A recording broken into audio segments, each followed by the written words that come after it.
Thank you and welcome to the show for today. You are watching Perspectives and I am host Alana McLaughlin.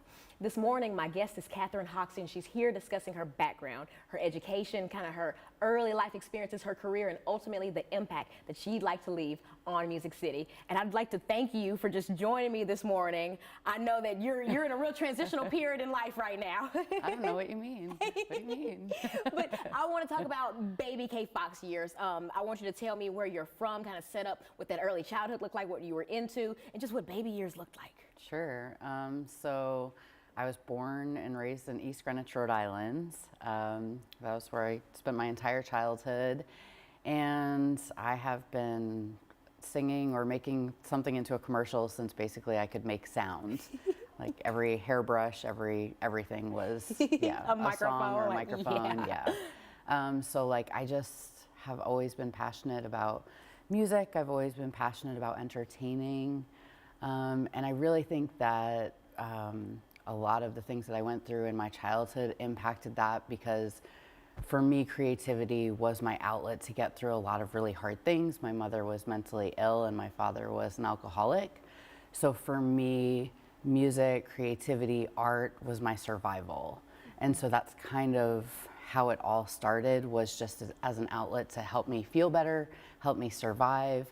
And then it became something for me that was really just part of my purpose. So I really feel like, yeah, I was kind of divine in nature. Yeah. Now take me through middle and high school. Kind of tell me, how all of my awkward years. I know, right? Like the worst time period. But Yeah. take me through just kind of finding yourself in that period, honing in on your skills. In that time period, what did you envision life would look like for you as an adult? I wanted to be a singing art teacher. I wanted to do all the things. I've always been really visually. I love visual arts, but I also love obviously music and everything. And so for me, it was taking art lessons. I was in voice lessons. I was in dance lessons. I was taking tap, ballet, and jazz. I was really immersed in it. But again, a lot of that had to do with what I was going through and kind of just staying out of my home. Both my parents got cancer while I was going into high school. So faith was a huge part of my life. Going to church was a huge part of my life. And ultimately, creativity, once again, was part of that survival. I ended up transferring high schools halfway through junior year because I was having a really hard time. And I went to Votech for graphic and advertising design. So still kind of really in the creative arts. And just in drama club. I was in marching band. I was in concert band. I played the drums. I wanted to be Karen Carpenter. I love that. I just wanted to be a singing drummer. But yeah, so still all throughout that, music and arts really carried me through everything. Yeah. And now take me through kind of just those collegiate years, that later adolescent. Again, I want to ask the question, what did you imagine life would look like at that point? Did you still want to be the singing art teacher? Kind of, but my mother didn't want me to be. So I was very much a people pleaser. And I ended up going to school in New York. I graduated, I went to Iona College, which is now Iona University in New Rochelle, New York. Right outside New York City. And instead of pursuing arts and music, because my mother was like, don't do that, there's no future in it, I pursued political science and pre-law. I got my bachelor's in that. And during my time there, I also served as a campus minister. So my ministry was music. I was in church every week singing with the campus ministers. I got to sing at the college graduations every year and do solos for that. So even though I wasn't studying music, it was still a super important part of my life, and I couldn't fight my path as much as I was trying to make my mother happy. My purpose was still finding its way into my life no matter what. Yes. Yeah. And take me from just that college graduation, take me through the transition from college graduation to your own solo career, to deciding to bet on yourself. Yeah. So I graduated college. I moved to Florida for a 3-month break for 5.5 years. And during my time there, I had auditioned for American Idol. I was working for a law office and applying for law school because I was still on that people-pleasing path. Wait, American Idol? Yeah. Tell me about. Very early on, this is a long time ago.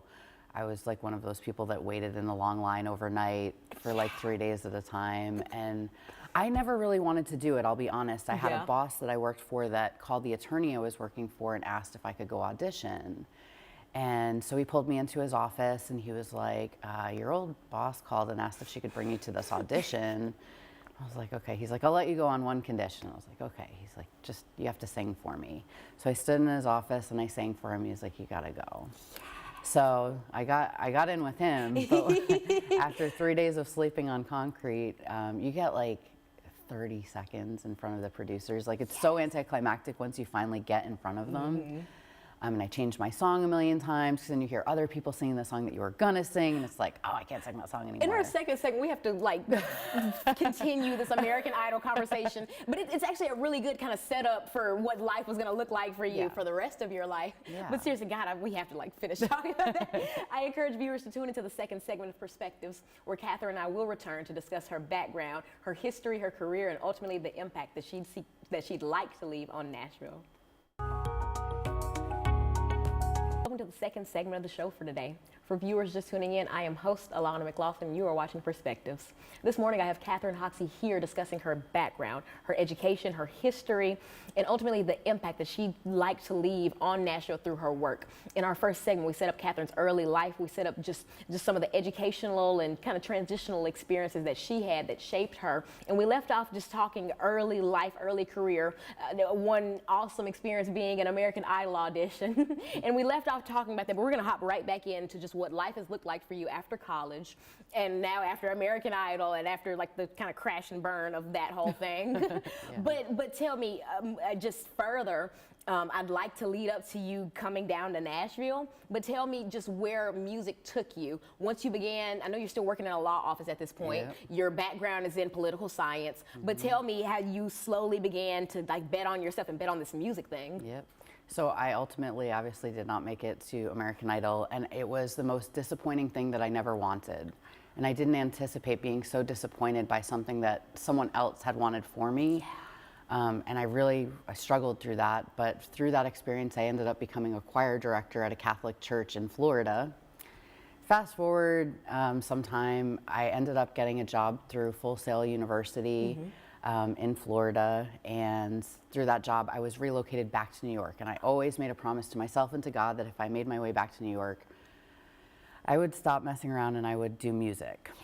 So ultimately I got back to New York, and 7 months after they relocated me, they dissolved my position, and I had 2 master's degrees at that point. All this experience, but I was overeducated to get any real job in the fields that I was studying. So I started working in film and television. I started working on television sets, Blue Bloods, Nurse Jackie, Boardwalk Empire. Started working on all these television shows. Met this kid who did a Kickstarter for his band. And I was like, oh, this is so cool. I could do a Kickstarter. So after I lost my job, I had a lot of time, but not a lot of money. So I did a Kickstarter. I raised $5,155 in 32 days, and I funded my first EP. And I decided that I needed to have like a unique name as an artist, so I combined my full name, which is Kathryn F. Hoxie, and that's where Kfhox was born. So through that, I funded my first EP, which came out 2011, called Light Shines Through Me. It was completely fan-funded. I lived out of my car while I was doing it. For my EP release party, I was literally homeless, but I did the entire thing living from my car. I booked several artists. I got tons of sponsors. It was a packed house. It was amazing. And then from there, I kept doing crowdsourcing. I went to Kingston, Jamaica, recorded a reggae remix of one of my songs at Bob Marley's Tough Gong Studios. That was literally all just like God and fan funding. That song made it onto the first round ballot. It's a version of Screaming to Be Free called Daydream. It was under Grammy consideration. That was my first time under Grammy consideration. And since then, I've been under Grammy consideration every year since then. Haven't won the Grammy yet,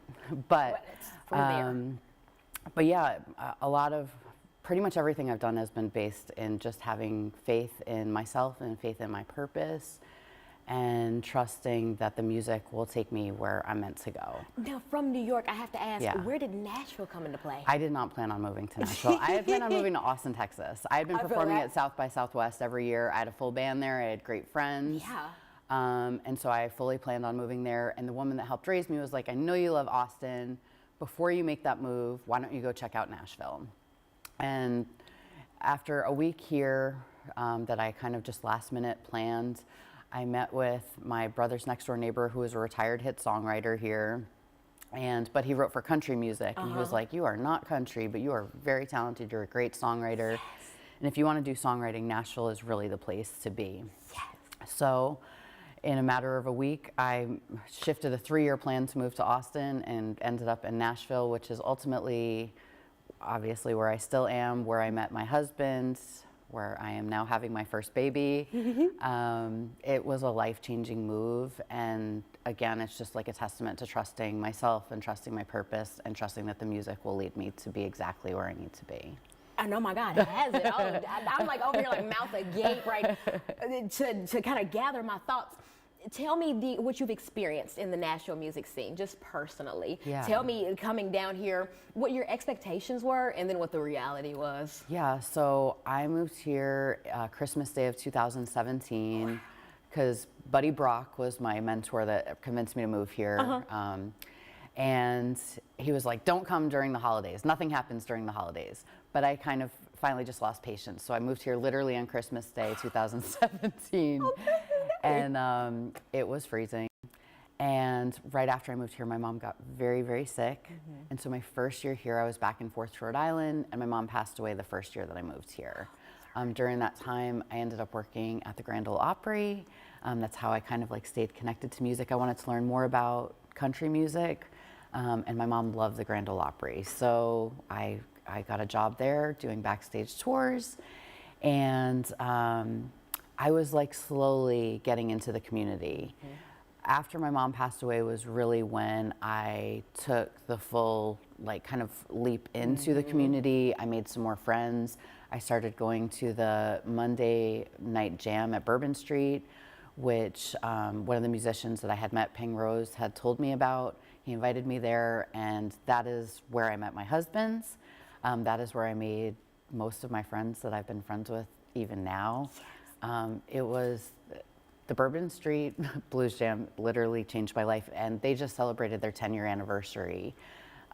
So there's been like a lot of just like really magic moments that you can't really make up. And when I look back at it, I really see, like I said, the divine design in all of it. In the moment, it doesn't look like it makes sense or feel very good necessarily, but like I wouldn't change my life for anything. And I'm, you know, making new music. I released my first single in Nashville, 2019. It's a single called LOVE with Darren James.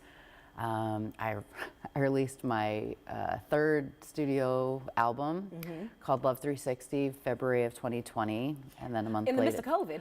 Yeah, it was literally a month before COVID. I did a full press run in New York City. I came back and did a full concert. I did a Lightning 100 show, and then the world shut down.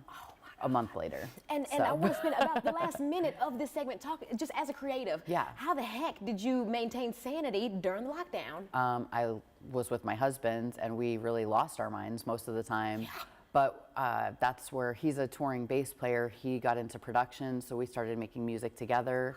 And it was just one of the best things that could have ever possibly happened, because now he just mixed and mastered my latest single, Anomaly. We're working together as a writing and production team. So honestly, being locked in together in our house was the best thing that ever happened to me as a musician, and now as his wife and the mother of his child. Yes. And I don't want to give too much away, but we're going to talk about you guys' collaborative efforts here in town. We're going to talk about some of the solo work that you've done that's impacting Nashville. And ultimately, we're going to end this thing with ways that we can support you and ways that we can continue to support you. I encourage our viewers to tune into the final segment of Perspectives, where Kathryn and I will return to discuss her background, education, her history, and the impact that she seeks to leave on Nashville. Final segment of the show for today. For viewers just tuning in, I am host Alana McLaughlin, and you are watching Perspectives. This morning's guest is Kathryn Hoxie, and if you've missed our first two segments, I encourage you to watch them in their entirety because this has been an awesome episode. Kathryn has discussed her background, her transitions kind of all across the U.S. and eventually currently in Nashville. We just talked about just some of the awesome work that she's done across many communities, and we're kind of opening up this final segment with the work that she's doing here in Nashville, ways that we can support her here in Nashville, and ultimately the impact that she seeks to leave on this community. What do I even say? Your story has left me like jaw dropped at every point. And now I just kind of want to know, what are you working on today? What is Kfhox working on, thinking about? What is Kfhox producing right now? You tell me what current career looks like. Yeah, so the most recent single is Anomaly, dropped August 29th. And that is really the first time that I have openly talked about some of my depression and anxiety. That song talks about some of my suicidal ideations, which I've never really felt comfortable talking about, but I felt was super important to finally kind of share, to create space for other people to know that they're not alone. So that's musically, that's the first single off of my upcoming album, which will be my fourth studio album called I Am an Anomaly. And allowing myself to be all the different things that I am. And I am working on releasing my second children's book, but for now, my first children's book is available. I have a limited edition coloring, it's a coloring book. That's how the initial book came out, as a coloring book. And then I have a paperback and hardcover version that are available through Amazon, Walmart, Target, like all the And flip things. through a little bit, kind of just tell me. Yeah, so it's based on my song called Screaming to Be Free, which was on my first EP dropped in 2011 when I was living out of my car. I literally wrote that song while I was living out of my car, but it's all about having a dream in your heart and letting nothing stand in your way.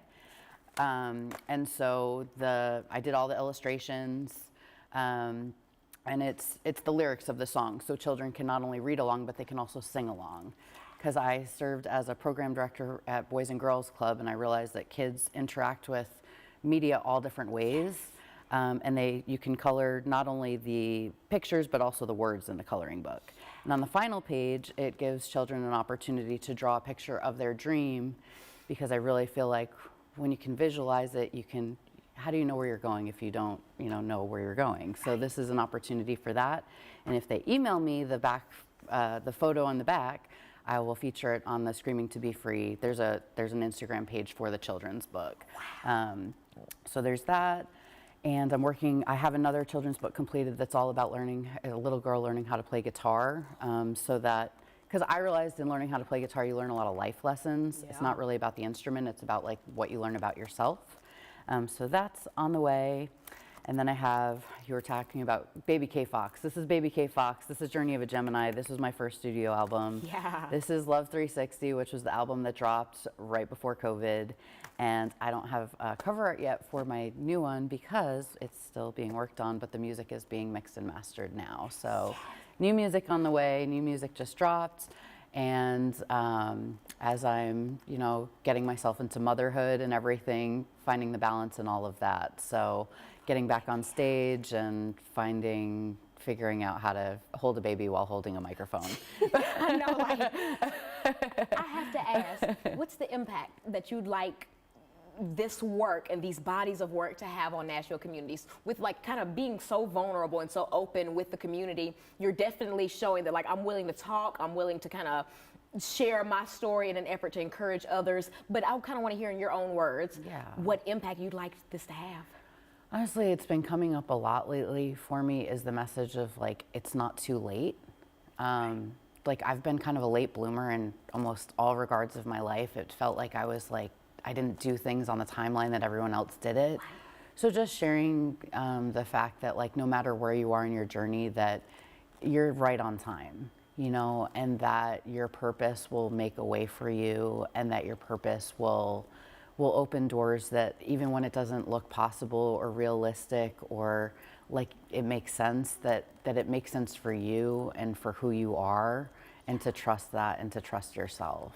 Wow, thank you very much for that, because I even needed to hear that. I often feel, God, especially I'm in college right now. I'm in undergrad, and everyone who doesn't perfectly graduating 4 years kind of feels like, God, like, why is this taking so long? Why am I Yeah. going through this? And I tend to beat myself up about that, like, quite a bit. Yeah. But thank you for just simply saying it's not too late, because it really isn't. I know my purpose is to graduate. Right. I know that I'm going to get there regardless. But just thank you for just being somebody who just says it's okay not to be on that same, like, society's timeline. Yeah. Thank you for that. I want you to spend about these last 2 minutes of this segment plugging yourself in fully. Okay. I want you to also plug your husband in, and you guys' collaborative work. We Okay. can't forget about him, but plug in ways that people can just connect with you and support you. Sure. So everything for me, my website, everything is 5 letters, no spaces, dashes, or dots. It's Kfhox, Kfhox. And that is where you can find all my music. That's what all my music is streaming under. That's the children's book is literally based on the song by Kfhox. So if you look for it that way, you can find it that way. And I also have my collaborative with my husband, which is called Source Sound. So SOURCE, Sound, SOUND. And I want to throw a little interjection in. Yeah. Talk about Source Sound for just a hot Yeah, second. sure. So Source Sound was born out of COVID, literally because he's a touring bass player and could not, like, all of his festivals, everything got canceled. I was doing a lot of work from home, so he started working in the engineering space and production. And so it was amazing to work with him. So he started creating songs and I started writing, and so we started working on stuff for licensing and sync. And we love collaborating with other artists. So we'd love to invite other artists to come into our space, work on music, all genres. He does a lot of country music. And he is JNix Musics with an X on Instagram. But he is touring, studio, bass, engineering, production, mixing, mastering. He's a musical genius, and also he's from the Nixon family. So if you're familiar with Andy T and Nick Nixon, Nick Nixon was his father. So well known in Nashville. Heck for yeah. sure. You guys are like a crazy duo. You're like the full package. I'm over here like, man, I kind of want to, like, get into music now. But Kathryn, seriously, thank you, and thank him as well. Thank you for the work that you do. Yeah. Thank you for just adding some positivity to our community. Life gets rough for all of us, and I think the people who really base their work and their purpose on giving back and giving back positively deserve the world. So I don't have much, but you can have whatever I have. But seriously, thank you very much for the work that you do.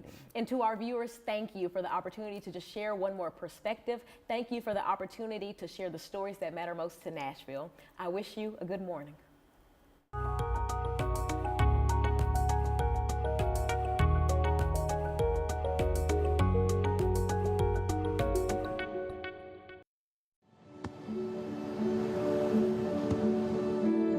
I don't remember how it started.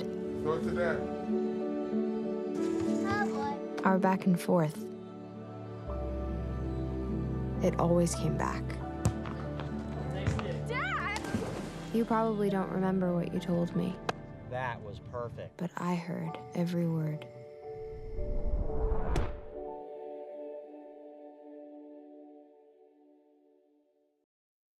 Get ready for the Army National Guard Friday Night Rivals, presented by UA Local 572. Every week, follow all of the high school football games. Keep up with your favorite teams. Follow all of the action from your personal screen. As we break down all of the big plays and standings every week. CPA at Ravenwood. Friday at 7 on MyTV 30. In trivia, it's not just what you know, but where it goes. Is the ghost hotter than the Tabasco? Is the polar bear tail shorter than the giraffe? I definitely know this one. Put your answers in the right order. I'm gonna put that after. Before. Between. I am so torn. And you could win more than $15,000. We must win. We must win.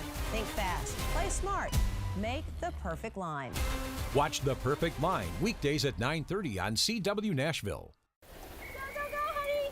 If you love them enough to drive an hour to cheer them on as they get beat 11-0 in the rain, then surely you'll check nhtsa.gov/the right seat to make sure they're correctly buckled in the back seat. Este proceso yo creo que no lo hubiese terminado sin la ayuda de mi mamá y de mi hermana. Cuando nos venimos de Honduras, Jenny estaba estudiando y llegó aquí también con esa ilusión de seguir adelante. Trató de estudiar, no la aceptaron porque había pasado la edad que requería para entrar a la high school. Se dedicó a trabajar y tuvo a su bebé. De repente miré un flyer donde decía termine su high school y en letras grandes español. Dije yo, ¿será posible? Fui, me inscribí a la escuela y al llegar al salón y mirar la ayuda que los maestros le dan a los alumnos, dije yo, definitivamente hoy sí terminaré mi meta. Yo estoy muy orgullosa porque sí luchó por sacar su diploma. Los sacrificios que mi mamá ha hecho ha valido la pena y me motiva más a mí a querer ser como mi mamá es. La educación es muy importante y estoy haciendo un futuro mejor para mi hija.